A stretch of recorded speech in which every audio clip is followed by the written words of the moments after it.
La suite de BFM Story ce soir, retour sur cet exploit, celui de Robert Marchand. À 105 ans, il a établi cet après-midi un nouveau record du monde de l'heure à vélo sur le vélodrome de Saint-Quentin-en-Yvelines. Rendez-vous compte, 22 km 547. Exploit que vous avez suivi en direct sur BFM TV. Alors quels sont les secrets de cette forme exceptionnelle? On va en parler avec notre consultant, le docteur Alain Ducardonnet. Bonsoir Alain. Nous serons dans un instant avec Jeannie Longo. Et puis Véronique Billat est avec nous sur place puisque vous étiez aux côtés de Robert Marchand cet après-midi, enseignante, chercheuse en physiologie, directrice du laboratoire de biologie des adaptations à l'exercice. Vous suivez bien sûr Robert Marchand de près. Comment va-t-il après cet exploit? Il a la forme toujours? Un instant, je vous parle, il est en train d'essayer de faire pipi. Contrôle antidopage oblige. Je suis désolée, il n'est pas là, mais la dernière fois, ça a mis 2h30, donc je vous garantis rien là, dans le direct. Oui, parce que c'est sérieux, hein, il va bien. Contrôle antidopage, parce que le record sera validé, bien entendu, par les instances officielles. Ah oui, on avait juste obtenu le droit de ne pas avoir un pignon fixe. Voilà, c'est tout ce qu'on avait eu le droit d'obtenir. Hein. Il était sur un... On l'a quand même calé sur un 46-17. Bon, les cyclistes apprécieront. C'est un braquet raisonnable hein, quand même. Hein. Donc voilà, les 22 km 500 sont atteints. On avait prédit 22 parce qu'on est toujours prudent et on voulait pas lui mettre trop la pression. Voilà, surtout ça. Oui, surtout que tout à l'heure... Il va très bien. Il a dit à Nicolas Jamin tout à l'heure que finalement, il n'a pas pu voir les panneaux, donc il ne voyait pas son score. Et sinon, il aurait accéléré sur la fin. Il aurait pu aller encore plus vite. Oui. Alors là, je vais vous dire une chose, s'il n'a pas vu les 10 dernières minutes, le panneau, c'est pas par hasard. À un moment donné, le manque de lucidité peut-être, je trouve que c'est très bien qu'il n'ait pas vu. Puis je pense qu'il y a eu un problème d'attention, quoi. Non, c'est très bien, moi je suis très contente, on a assuré, on n'a pas pris de risque. Et puis, vous savez, c'est comme à la belle époque du saut à la perche, Bouka, il gagnait centimètre par centimètre, parce qu'en fait, il change de catégorie, il a 107 ans, donc... Voilà, tout peut encore être possible. Fallait pas placer la barre trop haut. Véronique, quels sont les secrets de ces capacités physiques remarquables, de cette forme exceptionnelle de ce petit homme d'1,50 m qui est né avant la Grande Guerre du côté d'Amiens, rappelons-le, ancien pompier de Paris? Quel est son secret? Alors son secret, c'est sa petite taille.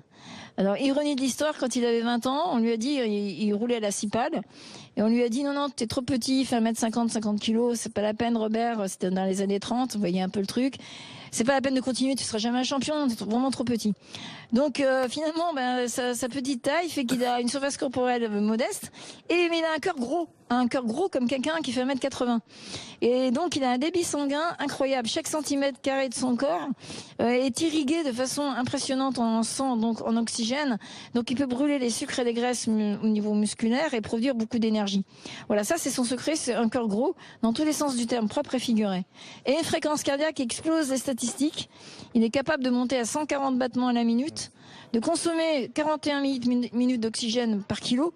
Donc, en fait, il a un cœur de quelqu'un de 55 ans. Et une consommation d'oxygène de quelqu'un de 55 ans, sédentaire. Voilà. Donc ça veut dire que, vous voyez, si vous voulez pas vieillir, vous avez 55 ans, vous êtes sédentaire, mettez-vous à faire du sport, vous aurez toujours la même valeur, même à 105 ans.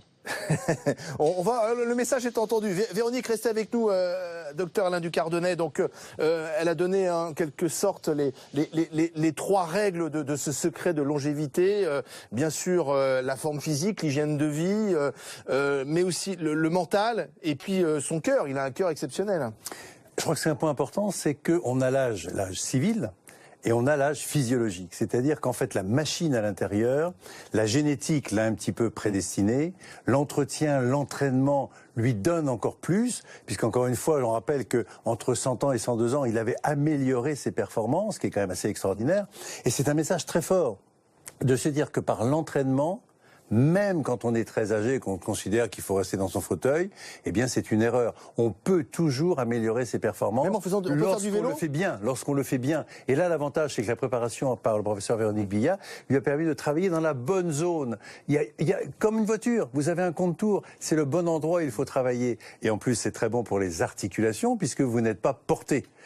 Donc vous n'êtes pas en appui, donc vous n'avez pas d'arthrose supplémentaire. Même si là, il l'a dit, j'ai mal dans les bras. Il a de l'arthrose au niveau des mains, il a du mal à tenir le guidon de cette façon-là. Donc c'est un véritable message d'espoir pour l'ensemble des personnes un peu plus âgées. Véronique Billat, comment s'est-il préparé à cet exploit? On va rappeler que la dernière fois, c'était il y a 3 ans. Il avait d'ailleurs battu déjà son propre record. Il pourra d'ailleurs peut-être continuer. On va le retrouver dans 3 ans. Mais comment vous le préparez? Alors, une journée de Robert Marchand, pour être concret et donner un peu des informations à tout le monde, c'est il se lève le matin vers 7h, 8h, petit exercice de gym, flexion, il est capable de faire des flexions de buste et de jambes, alors que c'est très pénible, 10, 15, 20. Ensuite, donc c'est à peu près 10 minutes de gym. Ensuite, il fait un petit déjeuner, toujours yaourt, confiture, myrtille, hein, attention, pas autre chose, une banane bien mûre, un bout de pain, un œuf de temps en temps, et ensuite thé vert. Il aime bien ça. Ensuite, il fait un peu de vélo d'appartement, une quinzaine de minutes aux alentours de 50 watts. Donc c'est tranquille, hein. On va dire que c'est à peu près 50% de son maximum, puisque hier en laboratoire, il est monté à 90 watts. Donc tranquille, plutôt à 50%. Après, il va faire son marché. Il achète son poisson frais. Alors là, il s'est mis en tête depuis les films sur les abattoirs de plus manger de viande. Robert Marchand a décidé à 105 ans de devenir végétarien parce qu'il est révolté contre la violence faite aux animaux. Mais malheureusement, après 60 ans, le docteur Ducardonnet vous le confirmera, il faut quand même mieux des protéines un petit peu animales parce que c'est mieux assimilé et pas trop jouer avec ça. Donc il s'est remis à manger de la viande sur nos recommandations il y a une semaine, une petite cure de viande là. Donc d'ailleurs il en avait envie, comme quoi vous savez avec l'âge on sait vraiment ce dont on a besoin. C'est aussi la force de l'âge, c'est l'expérience. Alors je voudrais qu'on maintenant on accueille ensemble une championne olympique 96, 13 fois championne du monde, 59 fois championne de France. C'est la coureuse cycliste Jeannie Longo qui est avec nous par téléphone quelques minutes ce soir dans BFM Story. Bonsoir Jeannie Longo, merci d'être avec nous. Cette longévité sportive de Robert Marchand, ça doit vous faire envie ça, non? Oui, il me reste encore un demi-siècle pour tenir le coup, pour arriver à un petit demi-siècle. Non, c'est fabuleux, c'est fabuleux. Et Robert me fait penser à mon père qui avait 90 ans. Mon père 1m50, pareil, à peine 47 kilos, qui faisait de la gymnastique tous les matins encore. Et c'est vrai que je crois que quand on entretient son corps, quand on a envie, c'est pas facile, hein. Faut pas croire que c'est facile, mais c'est super, quoi, d'avoir encore cette volonté de rester dans un corps sain. Mais alors, quand vous voyez Robert Marchand, c'est aussi un formidable message que vous avez porté aussi, Jeannie, que vous portez, Jeannie. C'est-à-dire qu'on peut faire du vélo tout le temps, quoi. C'est pas un sport de jeunes. Non, c'est pas un sport de jeunes, ça c'est connu, que c'est bon pour les articulations, c'est un sport assez doux. On est assis sur une selle, on n'a pas de, comment dirais-je, de vibration, de violence au niveau des articulations. Mais c'est vrai qu'il faut... Moi, ce qui m'épate, c'est que à plus de 100 ans, il tient en équilibre sur un vélo, parce que souvent, moi j'ai connu j'allais faire du vélo, enfin de la piste, m'entraîner sur piste au Vélodrome de Genève, et il y avait un monsieur qui avait 87 ans, 89 ans même, je crois jusqu'à ses 90 ans, il roulait sur piste, et Genève c'est très pentu hein, comme piste, et ça m'impressionnait beaucoup, parce qu'il y a quand même une notion d'équilibre, il faut pas s'arrêter de pédaler, et voilà, et donc ça c'est vraiment, je trouve que c'est déjà une grande performance, alors qu'il fasse 22 km ou 22,5 ou 21, pour moi, ça n'a pas d'importance. Ce que je trouve ça fabuleux, extraordinaire, c'est qu'il roule encore pendant 1 heure, quoi.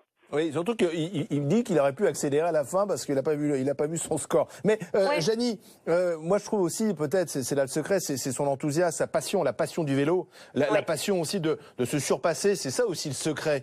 Oui, bah, je crois que c'est le secret d'une longévité, évidemment, c'est de donner, quoi. Donc c'est d'avoir cette envie encore de vivre, c'est ça, c'est l'envie de vivre. Et lui, je l'ai toujours, enfin les rares fois où je l'ai rencontré une fois, il faisait l'art des choix justement, c'est d'aller encore faire du vélo avec des jeunes, même si c'est des gens de 60 ans, pour lui c'est des gamins. Et il est toujours là avec son amour pour le vélo, et puis ça le motive tous les matins, il se dit je vais me tenir en forme parce que je vais faire quelque chose avec mon vélo. Merci Jeannie Longo pour cette réaction, merci d'avoir été en direct ce soir. Bravo à Robert, vous lui ferez une bise quand il aura fait pipi. Hein. Et puis bon, c'est vrai que pour la viande, moi je suis comme lui, je trouve ça lamentable tout ce qu'on fait. Mais s'il arrive à aller sur des petits marchés avec des petits producteurs qu'il connaît bien et dont les bêtes se font hélas abattre à moins d'1 heure, Je crois qu'il peut continuer à manger de la viande. On lui fera passer le message. Merci, Mais pas trop. Chani. Allez, je vous embrasse tous. On voit quand même le point commun, c'est que les cyclistes sont des gens de caractère. Véronique Billat, comment il accueille cet enthousiasme autour de lui? Il y avait, je sais pas, 13 ou 14 caméras tout à l'heure pour l'accueillir, des médias français certes, mais aussi étrangers. Comment il vit tout ça, Robert? Bah, je peux vous dire qu'on avait connecté un cardiofréquencemètre et on contrôlait à distance sur un téléphone portable sa fréquence cardiaque. Il a accueilli ça tout à fait placidement. Il était à 100, 110 de fréquence cardiaque. Donc voilà, c'est pour lui, il l'a intégré. Je crois qu'il l'a anticipé, il l'a visualisé maintes et maintes fois, il l'a désiré. Et en fait, tout se déroule comme il avait imaginé. Je crois qu'il a une capacité d'anticipation et il vit les choses à l'avance, il les prévoit et voilà, il n'y a aucune surprise pour lui. Il est dans l'instant présent et il se stresse pas. Sa fréquence cardiaque en témoigne, ça peut pas mentir. Et je tiens à saluer Janie aussi parce que Janie, bon, ça manque de femmes dans l'histoire.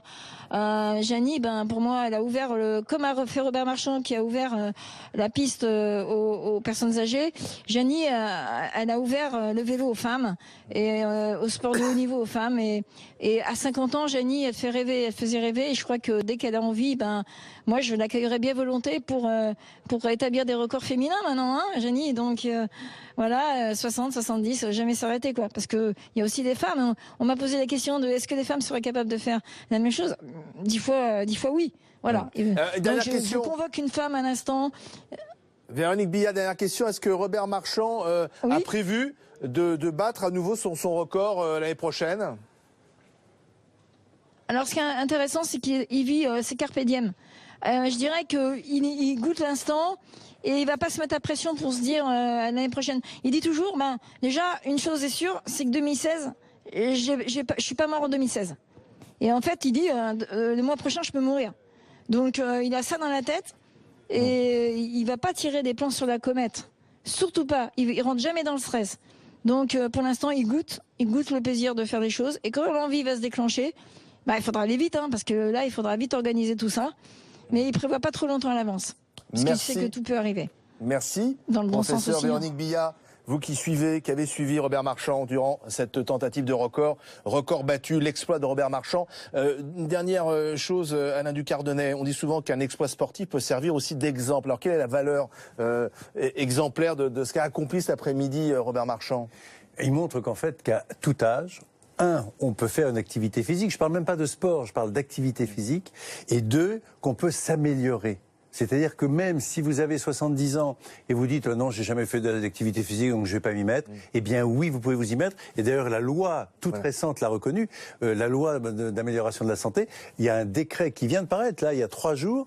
Authentifiant le sport sur ordonnance. Alors c'est vrai que ça s'adresse à des malades, c'est-à-dire des gens qui ont un diabète, qui ont un problème cardiaque. On va prescrire de faire du sport. Mais on va prescrire le fait de faire de l'activité physique qui va être pris en charge par la sécurité sociale. Vous serez dirigé vers des personnes qui vont organiser cette activité physique et donc l'activité physique prend le rang de médicament. À condition de ne pas faire n'importe quoi, parce que Robert Marchand, c'est déjà un athlète de haut niveau, il fait du vélo depuis toujours, il est très suivi notamment par des médecins, on peut pas non plus faire n'importe quoi à tout âge. C'est bien pour ça qu'on ne fait pas aujourd'hui d'activité physique sans avoir fait un bilan, un état des lieux, savoir où vous en êtes et à quel niveau vous pouvez faire cette activité physique. Encore une fois, vous avez le compte-tour, qui est la fréquence cardiaque, qui est le point de référence général, et on peut tout à fait, pour n'importe quelle personne, indiquer à quelle fréquence il faut travailler pour ne pas prendre de risques et surtout avoir les bénéfices pour la santé, car ça, c'est un des secrets de la longévité. Le sport jusqu'au bout. Merci, docteur Alain Ducardonnet. Dans un instant, la politique, le dérapage de Vincent Peillon, le candidat à la primaire de la gauche qui a comparé hier soir sur France 2 le sort des Juifs pendant la guerre à ceux des musulmans en France aujourd'hui. En parlant de laïcité et de Vichy, ça a déclenché une avalanche de réactions indignées. On va y revenir dans un instant. Et puis François Fillon, après son triomphe lors de la primaire de la droite, eh bien le candidat semble patiner désormais. 53% des Français estiment qu'il mène une mauvaise campagne. C'est l'Institut ELAB qui a sondé les Français. On en parle et on fait réagir notamment sa porte-parole Brigitte Portelli dans la deuxième partie de BFM Story.